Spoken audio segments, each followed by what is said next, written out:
이 명시는 제일 앞에 목차를 한번 보겠습니다. 목차를. 목차 오쪽에 목차가 있네요. 차례 보면은 그 1번에서 1악보시 제1편에 한대시에서는 악보시, 고시 이렇게 나왔고 2편에는 위진 남북조시 해가지고 위진시, 그 다음 페이지에 위진시 1, 위진시 2, 세 번째 가서 남북조시 1, 또 남북조시 2 이렇게 해서 2편이 끝나고 3편이 이제 당시는 1편 당시 개설이 있고 초당시, 성당시, 중당시 그리고 만당시에 끝나고 그 다음 제 4편에 가서 북송시인데 북송시 개설 그 다음 북송시 이렇게 돼 있네요. 그런데 이 가운데 보니까 이 강의한 그 시는 전체도 아니고 일부의 편만 강의를 한 것 같더라고요. 그 맞죠? 네. 그래서 저도 역시 저는 강의를 지금 잘 못 들었습니다. 못 듣고 뭐 이래저래 제 핑계사 못 들었는데 일단은 이 강의 내용의 시에 맞는 시만을 뽑아서 하나씩 살펴가는 거로 그렇게 해 나가도록 하겠습니다. 그리고 원래 이 명시는 첫 번째 한대시인데 원래 그 시의 출발은 언제부터 시작된지 혹시 아십니까? 한시의 출발. 한시의 출발은 시경입니다. 시경인데, 이 시경은, 일반적으로 전설에 하면, 이 공자가 정리하셨다 그랬죠. 이 원래 공자는 311수인데, 여기 6수는 제목만 있고 본문이 없어가 실제로 남은 건 305수인데 305수인 시경이 이게 시의 출발이에요. 그리고 전국시대 와서 이제 초사라는 게 있고 남쪽에는 이건 북반계고 이 남반계에 오면은 초사가 있죠. 초사가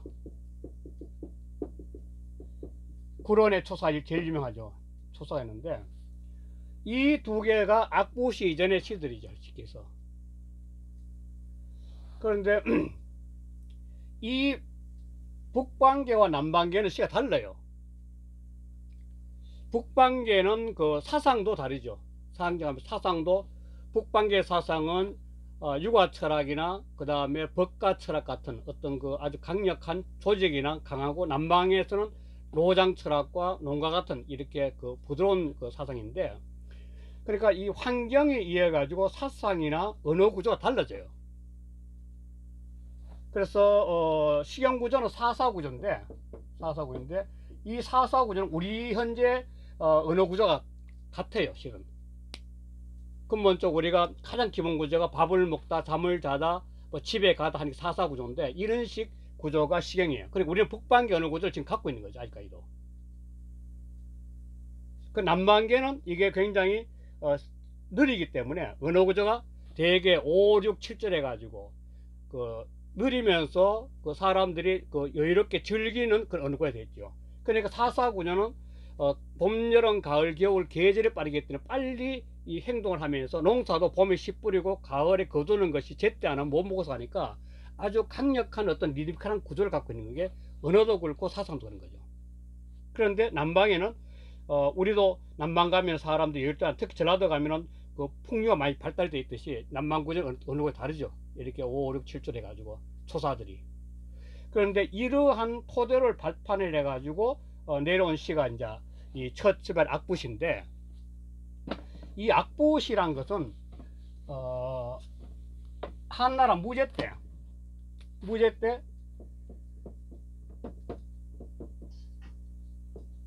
관청의 이름으로서 악보를 만든 겁니다. 이게 관청에 이 악보란 관청을 만들게 된 계기가 뭐냐면은 한나라 무제라는 사람은 원래 아버지가 경제인데 문제 경제는 한나라 때 최고로 잘 살 때입니다. 이 문제 경제 때는 국가의 창고마다 재물이 남아돌 정도로 굉장히 잘 살았던 시대인데, 이 무제가 17세 왕이 올라가지고 한 54년인가 재위를 하다가 죽지요. 재위 기간이 굉장히 오래되는데, 그러면서 이 국고를 바닥을 내버려요. 뭐 때문에? 전쟁 때문에. 끊임없이 전쟁을 일으켜 가지고 국토를 넓힌다는 명분 속에 욕심이죠. 그러면서 국고를 바닥 내버려요. 그러니까 무제 입장에서는 가장 중요했던 게 뭐냐면, 전쟁이 많았다는 것은 이 백성들이, 젊은 사람들이 전쟁터에 보호가 됐을 때, 전쟁은 사람이 하는 거니까, 그러니까 전쟁터에 젊은 다람들이 가서 엄청나게 많이 죽으니까 거의 이 국가는 피폐해지는 거죠. 농사 지을 사람도 없고, 그 다음에 그 사람이 죽어도 묻을 수도 없을 정도로 그렇게 피폐해지는 거죠. 마치 춘추 전국시도 같이. 이렇게 백성들을 전쟁터에 죽이다 보니까 무제 입장에서는 민심이 문제가 있대요.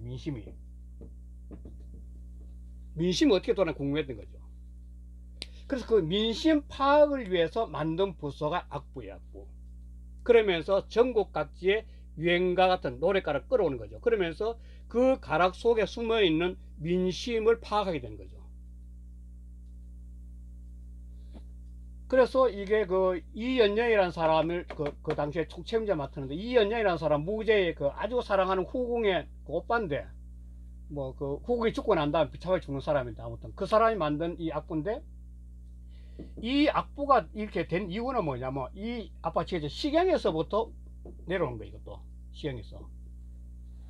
시경은 어떻게 되어 있나 뭐 뒤하지만도 이 풍화송이라고 되어 있는데, 풍화송 들어보셨습니까? 이게 풍화송 들어보셨어요 혹시? 풍화송 들어보셨어요? 이게 시경은 풍화송으로 되어 있는데, 풍은 요즘 말하면은 민요예요. 민가지, 민가.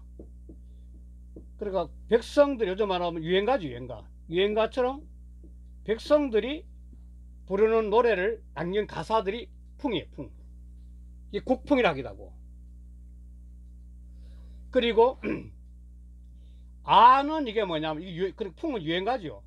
시경에서는 풍이 제일 작품 뛰어납니다. 민간에 전해져 온 노래이기 때문에. 그러고 아는 이게 잔치음악이에요, 잔치.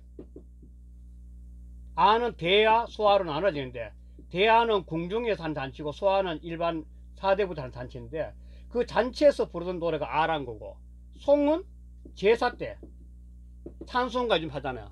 제사 때 부르는 노래인데, 이런 식으로 내려오기 때문에 오늘날 또 이 시경의 풍을 보면, 국풍을 보면 시경 당시의 시대 상황을 알 수 있는 게 굉장히 많습니다. 그래서 오늘날 또 논문을 쓰기나 연구하는 사람들이 이 시경의 그 풍을 갖다가 많이 보게 되는 거죠. 그런 식으로 무제도 바로 악부란 부서를 만들어가 전국 각지에 있던 그런 시의 가사들을 모으면서 민심을 파악하기 위해서 이런 자료가 오늘날 악부시로 남은 거죠. 남은 게. 그런데 한마디로 무제가는 이렇게 국가 재정을 바닥을 냈기 때문에 이 사람이 결국은 한나라는 바로 무제 때 이렇게 되면 당나라도 갔는데, 무제 때 올라갔다가 계속 망하는 거예요. 이렇게 이 무제가 정점 찍어요. 심지어는 야사 이제 기록에 보면은 무제 때는 사람들이 먹고 살 길 없어 가지고 식인 풍습, 사람을 잡아먹는 풍습도 굉장히 많았대요. 얼마나 비참했으면. 그리고 무제의 이면이지, 바로 3회. 그런 식의 사회이기 때문에 무제는 정말 민심에 대해서 관심이 많게 되고, 그러다 보니까 이 악부란 부서를 통해서 이런 자료를 모으게 됐던 거죠.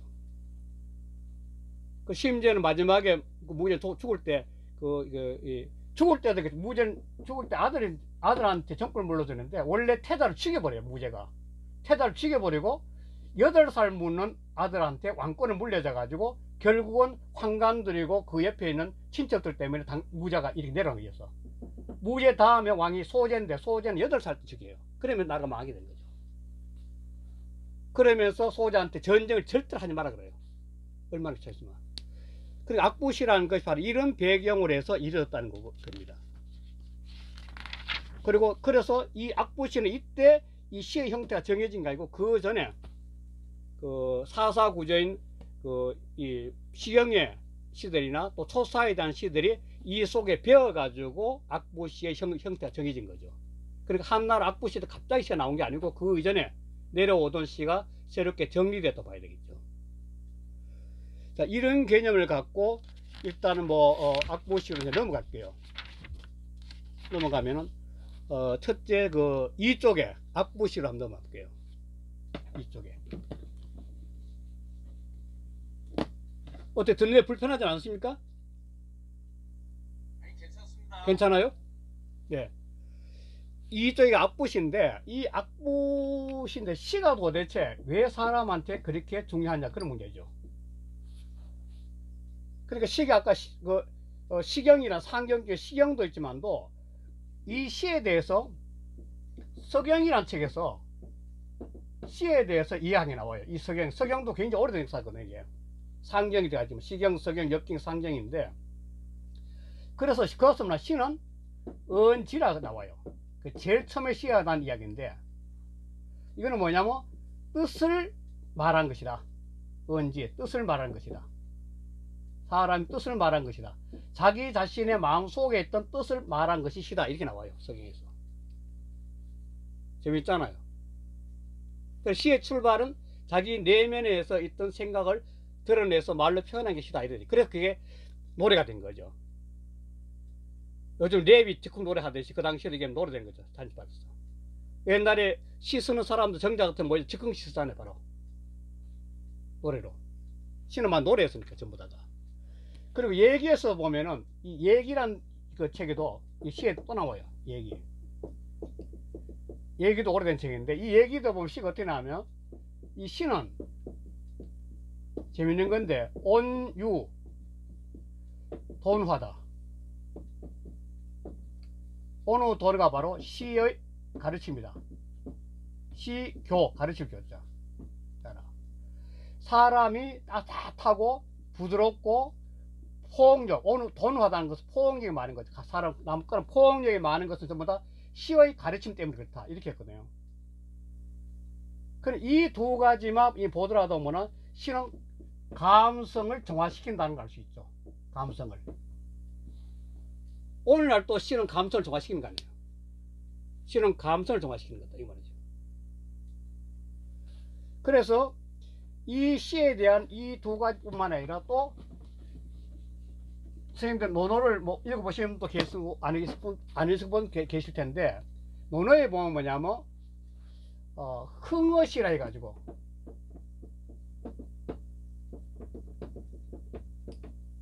논어에 난다는데, 시에 사람이 흥이 난다는 거죠. 멋이 난다는 거야. 시를 읽으면서 사람은 흥에 겨워 춤을 추고 노래한다는 거죠. 그러니까 이 논어에서 나오는 이때 시만 해도 시는 가사만 있는 게 노래까지 같이 있는 거죠. 시는 원래 노래까지 같이 있는 거죠. 시경도 좀 그렇고. 그래서 그 다음에 이 공자 이야기인데, 그 다음 공자는 뭐냐, 시 300, 이 시경을 말하는데, 시 300이 시 3, 이런이 폐지왈, 한마디 말로서 이런이 폐지왈, 사무사라. 이거 많이 들어보셨을 겁니다. 자, 이거 많이 안 들어봤어요? 시 300수와 한마디 말로서, 이건 자입니다. 한마디 말로서 다 가린다면, 다 덮씌운다면 생각에 삿됨이 없는 것이다. 역시 이게 감성의 정화죠. 시를 통해서 인간은 감성이 정화된다고 보는 거죠. 그러니까 사람은 살아가면서 산을 올라가서 아름다운 풍경을 보기나 또는 여행을 다니면서 아름다운 모습을 보면 그것이 인간의 감성을 갖다가 자극을 주면서 그 감성이 정화가 되면서 영혼이 맑아지는 거죠. 마음이 영혼이 맑아지니까. 영혼이 맑아지니까 뭐냐, 세상을 바라보는 게 긍정적이고 사랑스럽게 보이는 거죠. 사람이 구름이 있고 고뇌가 많으면 세상을 갖다가 부정적으로 보는데, 늘 맑은 영혼과 맑은 마음은 세상을 긍정적이고 아름답게 보게 되는 거죠. 시는 바로 그런 작업을 하고 있다고 옛날부터 이야기했다는 거예요. 그러니까 오늘날 또 한시가 아니고 현대시에 있는 시인이라 하면 누구나 그 사람 감성적이다, 또 뭔가 선해 보인다, 이런 느낌 가진 것도 바로 이러한 오랫동안 내려오는 시에 대한 그런 그 감성 때문에 그런 거죠. 이게 바로 이 시가 갖고 있는 아주 중요한 그 뜻이라고 할 수 있는 거죠. 자, 이런 개념을 갖고 이쪽에는 악부시 개설을 한번 볼게요. 조금 전에 설명해 드렸던 것이 악부시란 건 다 이야기했잖아요. 뭐 한무야 무제 때 관청이고 이연년은 무제가 가장 사랑했던 여인인데 이연이란 그 후궁의 오빠예요. 그래서 결국은 뭐냐면 그 후궁이 죽고 난 다음에 이 사람은 무제에 의해 가지고 죽어요. 죄를 뒤집어쓰고 죽어요. 권력 험함인데 정말. 그리고 그 아래에 가면 이 악부씨가 오늘날 남게 된 결정적인 계기는 뭐냐면 송나라 때 광무천이라는 사람이 편집한 악부시집이에요. 100권. 이것이 오늘날 이 악부시를 전해준 결정 계기가 된 거죠. 그리고 이 악부시에는 두 개 있어요. 첫째가 이 군가가 있고,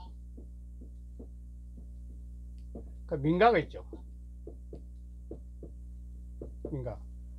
군가는 그 두 개 나오죠. 고치곡사와 횡치곡사라고. 이쪽 제일 아래에 보면 고치곡사하고 삼쪽은 횡치곡사죠. 그 불치자인데 이 나팔 불고 하는 그 군인들을 전쟁터에 막 힘차게 붙이는 거, 막 경제 붙이는 것이 뭐냐면 고치나 횡치 같은 거는 바로 그런 군사들한테 전쟁터에 기계를 북돋아주게 하는 그런 게 고치곡사나 횡치곡사 같은 거죠. 자, 일반 백성들이 보는 거는 세 가지인데, 상화가사란 것은 이게 서로 화합하면서, 조화롭게 화합하면서, 마치 동네에서 좋은 일이 있으면 같이 올레가 춤추고 노래하듯이 보는 게 그게 상화가사고, 백성들이. 청상곡사는 이게 좀 슬픈 가을, 이 상따는 궁상각치고 그럴 때 상따는 이 가을 소리, 좀 슬픈 소리예요.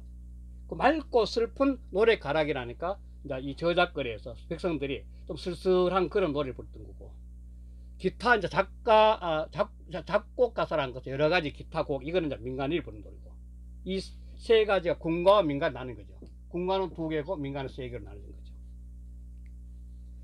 그런데 그 아래 보면은 고치곡사의 요가 18곡과 상화가사의 해로 호리편 두 곡 있다, 이 말인데, 서안에서 악부시라는 건 20개가 있는데, 그 중에 고치곡사의 요가가 28곡이고 상화가사 중에 해로와 호리편 두 개가 있는데, 이 요가에 대한 문제인데, 요가인데, 요가는 뭐냐면은 이 징요자입니다. 그러니까 이것도 역시 전쟁터 징치면서 막 격리하는 그런 거예요. 그런데 이 요가 중에 당나라 때 아주 유명한 요가 형태의 악보시를 흉내내는 사람이 있어요. 혹시 먼저 보시면 계시는지 모르겠네. 당나라 때 유명한 사람이 이 요가의 흉내를 내가지고 아주 기계가 뻗치는 시를 쓴 게 있는데, 이백의 장진주, 이태백의 장진주라고 봐. 요가 형태, 이 악보시 요가 형태예요. 그래서 봐서 그게 그 숭산의 이태백이가 그 숭산에 들어가 세상에 이제 그 시리에 빠져가지고 벼슬 타고 싶어 안 되고 아무것도 안 되니까 숭산에 가서 술 먹고 그냥 미친 듯이 꽹갈 때 징치면서 노래 부르면서 그 친구한테 내가 노래 부를 때는 가사 뺏겨서 해가지고 즉흥적으로 노래하면 나와가지고 친구가 쓴 그 뒤에 장윤주예요. 천하의 그냥 명시적 것도 하죠. 그게 바로 요가.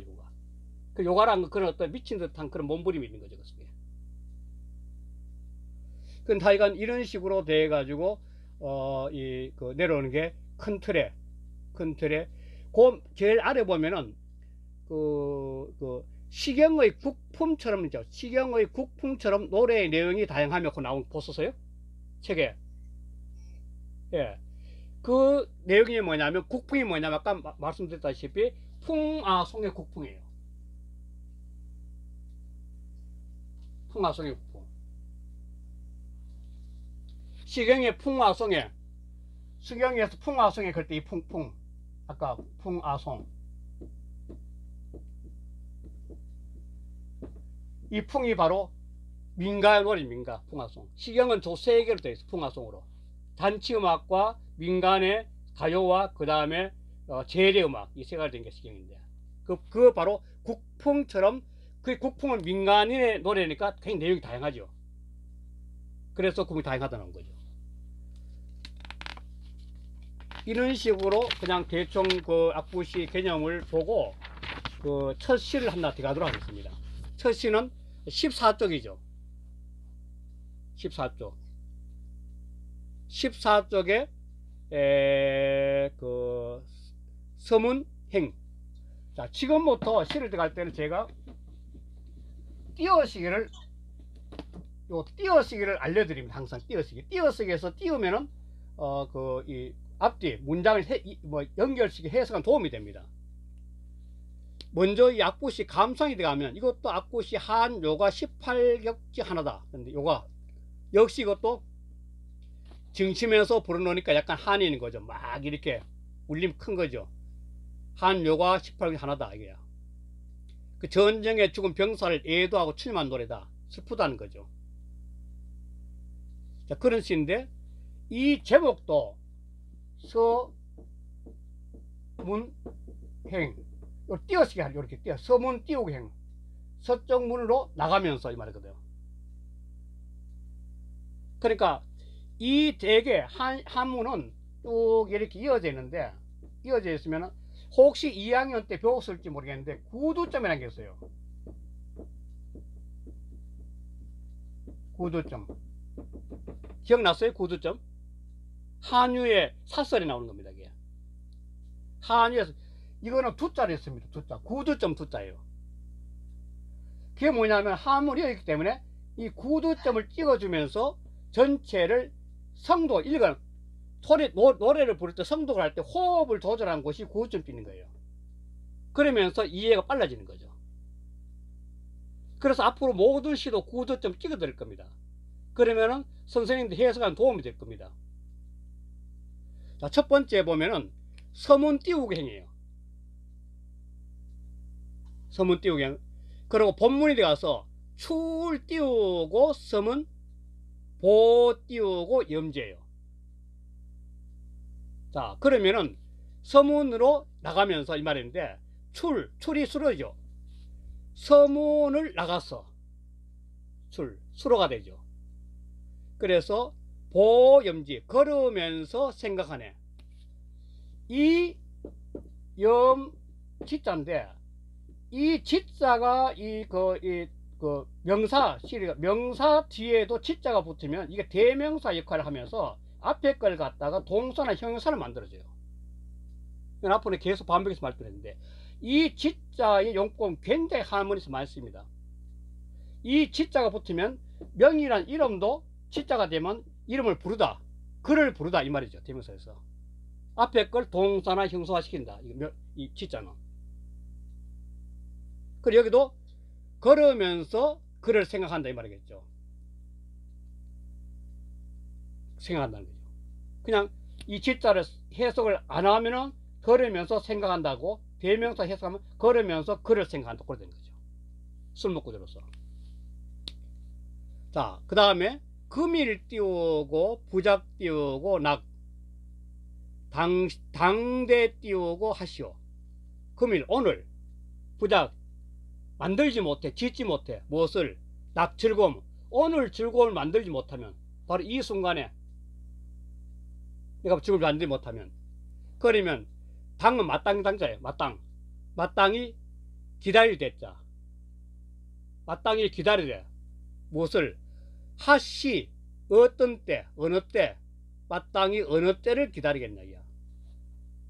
사람이 살아가면서 이 낙을 하는데 즐거움.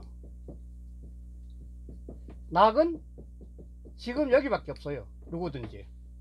선생님도 지금 앉아 계셔서 공부하고 있지만도 사람이 즐거워하고 즐길 수 있는 것은 과거도 안 되고 미래도 안 돼. 지금 이 순간밖에 없어요.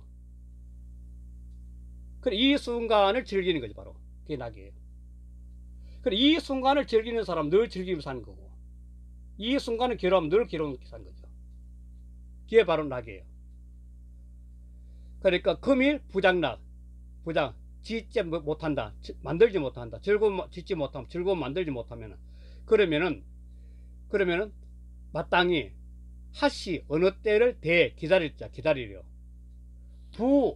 부는 고단 문정을 강조하는 겁니다. 강조법이에요. 강조법. 이 부는 강조법, 대저하는 강조법이에요. 부가 되어 무조건 강조법이에요. 고단 문장이 대저 강조하는 거죠. 위락은 바로 즐거움을 삼는다는 것은 대저 즐겁게 된 거죠. 예? 무슨 말 하셨어요? 무슨 말씀하신 게 되는데? 괜찮아요? 예. 그래서 대저 즐거움을 만든다면 삼는다면 대저 즐거움 만든다면 말이죠. 위락 띄우고 부 띄우고 위락 띄우고 당 띄우고 급시락. 자, 대저 즐거움을 만든다면 즐길 때 말땅이 때에 미쳐야 돼. 급시. 즐길 때는 마땅히 그 때에 딱 맞아야 돼요. 급시는 딱 맞아야 돼. 미쳐야 된다는 건 딱 맞아야 되는 거야. 사람이 즐거움을 삼는 거는 지금 여기에 그 때에 맞지 않으면 안 되니까 그게 급시예요. 급시. 때에 딱 미쳐야 돼. 그 순간에 미쳐야 되는 거죠. 즐거움을 만든 건 마땅히 그 때에 딱 미쳐야 되는 거야. 그 때를 놓지 말아야 된다는 거예요. 결국은 그 상황의 때를 놓지 말아야 된다는 거예요. 한흥 띄우고 좌수 띄우고 당 띄우고 부대 띄우고 네 자리요. 하능 어찌하자 어찌 무엇하리 하능 어찌 무엇하겠나 인데 어찌 좌수 앉아서 근심스럽게 근심자 불은 답답할 불자고 울은 막힐 울자요. 우라통이 칩니다. 그런 말하죠. 꽉 막혔다는 속이. 그러니까 불울은 뭐냐면 가만히 앉아 근심 속에서 답답하게 그냥 아무것도 못 속이 그냥 요즘 말 화병이 생겨요. 화병 불을. 답답하게 있네. 어찌 앉아가 근심을 이렇게 답답하게 앉는 이야기야. 마땅히 다시 보자. 대 기다리겠자. 다시 내 자는 이 자자는 이 자자입니다. 이 자자. 그러니까 이 자인데니까 이 내 자를 갖다가 이 자를 해가지고 여기서는 그냥 뭐냐면 이 내년이 올 때를 기다려요. 올레자. 이건 올레자고 이 자자는 이거 내년을 봐가지고 내년이 오기를 기다리는 거죠. 마땅히 다시 내년이 오기를 기다리리요 이 말이죠. 띄우고 순자는 순수할 순자 술자니까 순수한 소리니까 아주 좋은 소리죠. 맑은 소리죠. 최고급 술을 옛날에 담아가지고 막걸리 담으면 그걸 갖다가 계속 이렇게 중류시키면 아주 맑아지잖아요. 그 순주는 굉장히 고급이면 맑은 소리 순주예요. 그 맑고 고운 순주를 마시고 그 다음에 자자는 띄우고 순주 자 띄우고 비우요. 자는 고기 구울 자자입니다. 사람이 입에 회자 된다 할 때 이 자세요. 맛있다는 말인데. 그 다음 비자는 살찌 비자고 우자 소자는 살찐 고기를 굽고 마시는 술을 마시고 살찐 고기를 구워 즐기라는 거죠.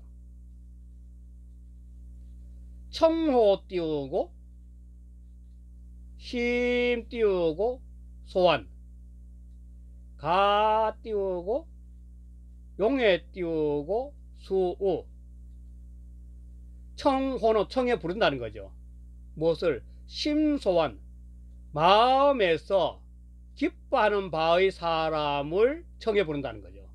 소환은 이 소자는 어떤 작용을 하냐면 모든 건데 이 뒤에 있는 것이 동사나 형용사이더라도 소자가 내가 명사화를 시키는 거예요. 명사화를 시키는 거죠. 뒤에가 동사나 형용사이더라도 소자가 되면 명사화를 시키는 거죠. 그러니까 이것도 소환 기뻐할 수 있는 바의 친구죠. 마음으로 기뻐할 수 있는 바의 사람을 청해 부른다는 거죠. 소환. 소자는 동사나 형용사라도 명사화를 시킨다. 뭐 하는 것 하는 바 이런 식이죠. 마음으로 기뻐할 수 있는 바의 사람이죠. 친구, 또 사람을 정의해 보는 거죠. 최고죠. 뭐 뜻 많은 사람하고 술 한잔 먹는 게 정말 좋죠. 아주. 그러면 같다는 몸을 할 수 있다는 거죠. 현중것처럼 같지. 용에는 근심을 푼다는 거죠. 여기서는 용자가 안 나오는데 용자가 이 서의자하고도 많이 통해. 이게 서의자하고도. 그래 가히 그것으로서 이 용자는 뭐냐면 앞에는 그것으로서 그것을 사용해서 말이죠. 친구를 불러가지고 같이 기쁜 친구 청이 불러가지고 그것으로서 그것을 사용해서 말이죠. 그래서 수우 근심과 근심, 수우는 근심과 그 답답함이죠. 수우가 근심 자체죠. 수를 풀 수 있을 것이다. 같다니까. 저는 뭐 할 수 있다. 용자는 서액자다. 그러니까 앞에는 그 친구를 불러서 그것을 사용해서 그것으로서 나의 이 마음의 근심을 풀 수 있으리라 있겠다. 그 다음에 인생 띄우고 불 띄우고 만백이라. 인생은 100을 가득 채우지도 못해. 100년도 안 된다는 거야. 100을 가득 채우지도 못하고. 인생에는 100년도 못 사는데 100을 가득 채우지 못하는. 그런데 상회에 띄우고 천세에 띄우고 우라. 인생 띄우고 불 띄우고 만백인데 상회에 띄우고 천세에 띄우고 우라. 항상 품고 있어. 품으랬자. 무엇을? 천년의 근심을 품고 있어. 사람은 기껏 해본들 100년도 안 살았는데 모든 생각 천년 만년 살 것 같은 근심을 품고 있다는. 예나 지금 똑같은 거 아니에요. 지금 이 말은 옛날이나 지금 똑같은 거죠. 사람이 살아가면서 100년도 못 사는 인생인데 마치 천년 만년 살 것 같은 근심을 품고 사는 게 인생이란 거예요. 이때도 똑같은 이야기 하는 거죠. 그 다음에 주단이 띄우고 야장, 합을 띄우고 병촉 띄우고 유리요. 이 이자는 이미 선생님들이 2학년 때 배웠었지만도